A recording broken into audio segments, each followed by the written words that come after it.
Jai Hind Defense Aspirants. Welcome back to my YouTube channel SSP Success.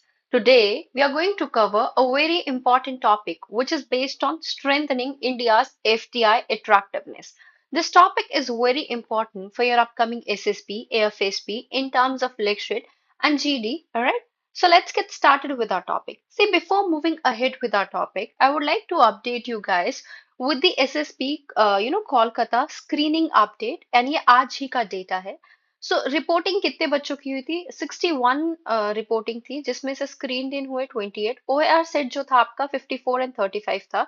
If we talk about the picture, या फिर अगर मैं आपको बता दूं, यानी अगर हम इससे ये देख पा रहे हैं कि 45% कैंडिडेट स्क्रीन इन हुए, जो कि एक बैलेंस रेशियो माना जा सकता है।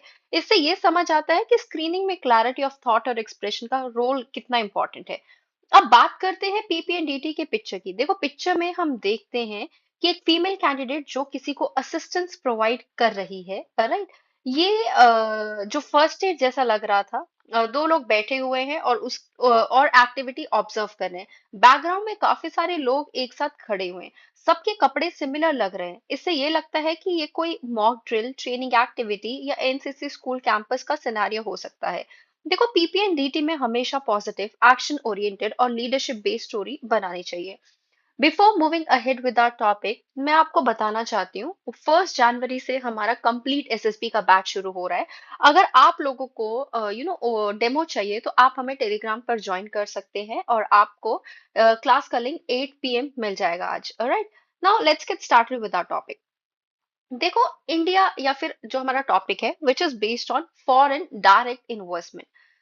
इंडिया वर्ल्ड की फास्टेस्ट ग्रोइंग इकोनॉमी से एक है, लेकिन रीसेंट ट्रेंड्स ये दिखाता है कि ग्लोबल इन्वेस्टर्स का कॉन्फिडेंस कितना फ्रेजाइल हो सकता है। सिर्फ एक एक्सटर्नल शॉक जैसे यूएस टेरिफ अनाउंसमेंट से भी कैपिटल आउटफ्लोज हो गए। सिर्फ ग्रोथ स्टोरी से इन्वेस्टर्स खुश नहीं होते, पॉलिसी स्टेबिलिटी और ट्रस्ट भी इक्वली इंपॉर्टेंट होता है। अब हम थोड़ा सा जान लेते हैं कि एफडीआई होता क्या है। आप यहाँ देखिए। देखो, एफडीआई का मतलब जो है, जब कोई फॉरेन कंपनी किसी दूसरे कंट्री में लॉन्ग टर्म इन्वेस्टमेंट करती है विद कंट्रोल। अगर हम इसको organisation for economic cooperation and development के अकॉर्डिंग डिफाइन करें तो एफडीआई का मतलब है lasting interest and management control. अभी आपने दो टर्म सुनी होगी, एक होता है एफडीआई, दूसरा होता है एफपीआई, जिसका मतलब होता है foreign portfolio investment. FDI company plant लगाती है, मैनेजमेंट कंट्रोल होता है। एफपीआई में सिर्फ शेयर्स, बॉन्ड्स, म्यूचुअल फंड्स में इन्वेस्टमेंट, कोई कंट्रोल नहीं होता है। एग्जाम्पल के लिए, अगर टोयोटा इंडिया में मैन्युफैक्चरिंग प्लांट लगाती है तो ये एफडीआई है, राइट। जिससे हम एम्प्लॉयमेंट जनरेट कर पाएंगे, प्रोडक्टिविटी बूस्ट कर पाएंगे और इंटीग्रेट कर पाएंगे इंडिया को इनटू ग्लोबल वैल्यू चेन्स। अब हम थोड़े से रूट्स जान लेते हैं एफडीआई के जो इंडिया के अंदर है। देखो, ऑटोमेटिक रूट की बात करते हैं। इसमें गवर्नमेंट अप्रूवल की जरूरत नहीं होती, जैसे IT, renewable energy, software services. दूसरा आपका गवर्नमेंट रूट होता है, यहाँ से पहले अप्रूवल चाहिए, defence, manufacturing, media, certain strategic sectors. कुछ ऐसे सेक्टर्स भी है जो प्रोहिबिटेड है गवर्नमेंट के द्वारा। कुछ सेंसिटिव सेक्टर्स में एफडीआई अलाउड ही नहीं है, जैसे atomic energy, gambling and lottery, chit funds, tobacco manufacturing. अभी let's talk about current trends जो फॉरेन डायरेक्ट इन्वेस्टमेंट में देखने को मिलते हैं। देखो, रीसेंट इयर्स में एफडीआई के लिए इंपॉर्टेंट डेस्टिनेशन बना है इंडिया। अप्रैल से अक्टूबर 2025 में एफडीआई इनफ्लो कितना हुआ है आप यहाँ देखिए। Approximately $58.3 billion, right.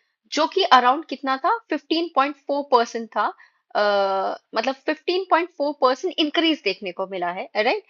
कभी कभी नेट एफडीआई नेगेटिव भी हो जाता है, लेकिन ओवरऑल इंटरेस्ट स्ट्रांग रहता है।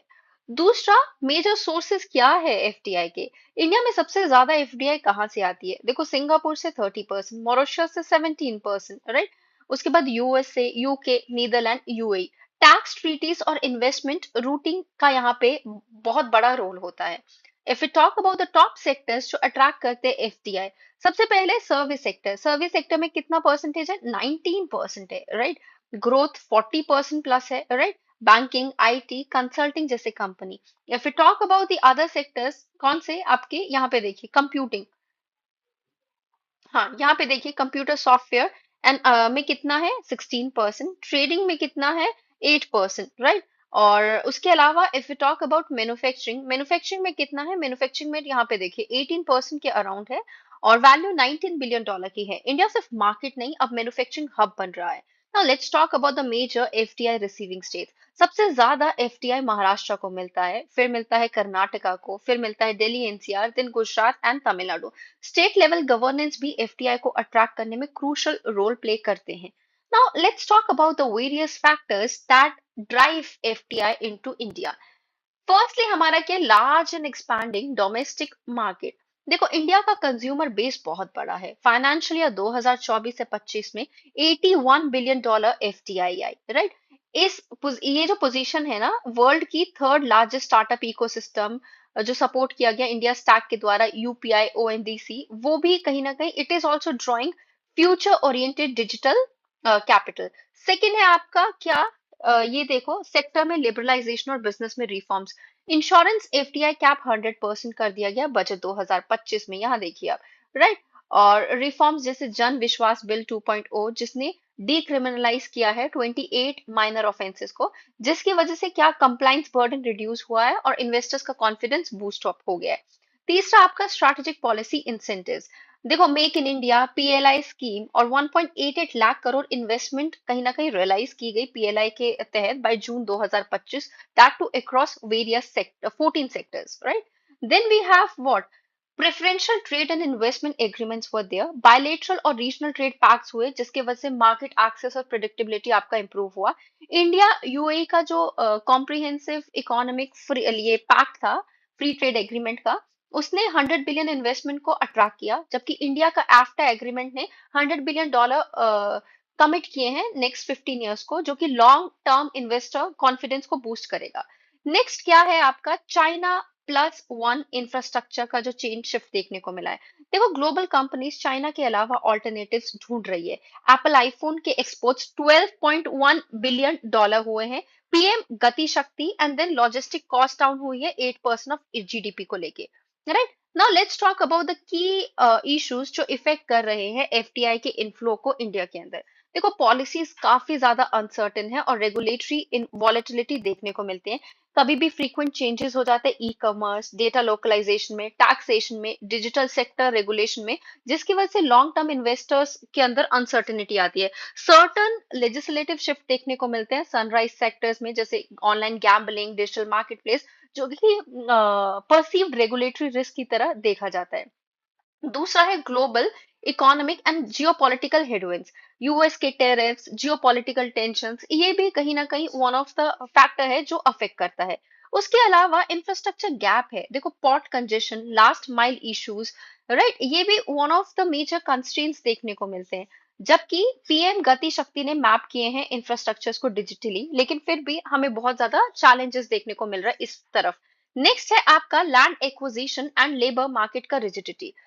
अगर हम इसको देखें, ये जो आपका लैंड एक्विजिशन और लेबर मार्केट रिजिडिटी, इंडिया का सबसे बड़ा चैलेंज है स्किल्स और रिसर्च एंड डेवलपमेंट। सिर्फ 5% वर्कफोर्स फॉर्मली स्किल्ड है और रिसर्च एंड डेवलपमेंट में स्पेंडिंग 0.6 से 0.7% तक है, राइट। यहाँ पे देखिए आप स्किल गैप यहाँ पे, राइट। इसके वजह से इनोवेशन लेड एफडीआई कम होता है। अभी देखो सेक्टर स्पेसिफिक रेगुलेटरी रेस्ट्रिक्शंस भी है, कैप्स है और अप्रूवल रिक्वायरमेंट पड़ती है काफी सारे ऐसे मल्टी ब्रांड रिटेल में, डिफेंस में, मीडिया में, इंश्योरेंस में। कंस्ट्रेंट्स है फॉरेन पार्टिसिपेशन के। इवन जहाँ पे लिबरलाइज चीजें हैं भी, कंडीशन काफी ज्यादा मैंडेटरी बना दी गई है, राइट। नेक्स्ट है आपका कैसे हम इसको सस्टेन कर सकते हैं या इम्प्रूव कर सकते हैं। अगर इंडिया को सस्टेनेबल एफडीआई चाहिए तो stable policies, single window clearances, better logistic, skilled workforce, R and D की स्पेंडिंग जो है 2% ऑफ जीडीपी हो और strong centre to state coordination हो, तब जाके हमें ये सब चीजें देखने को मिल सकती है।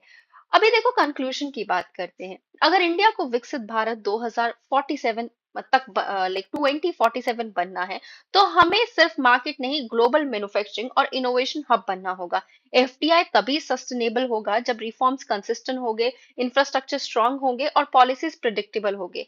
सो गाइज, अगर आपको ये वीडियो अच्छी लगी हो, so do like, share and subscribe our YouTube channel SSP success. Your likes and comments motivate us to make more and more videos on time. Thank you everyone.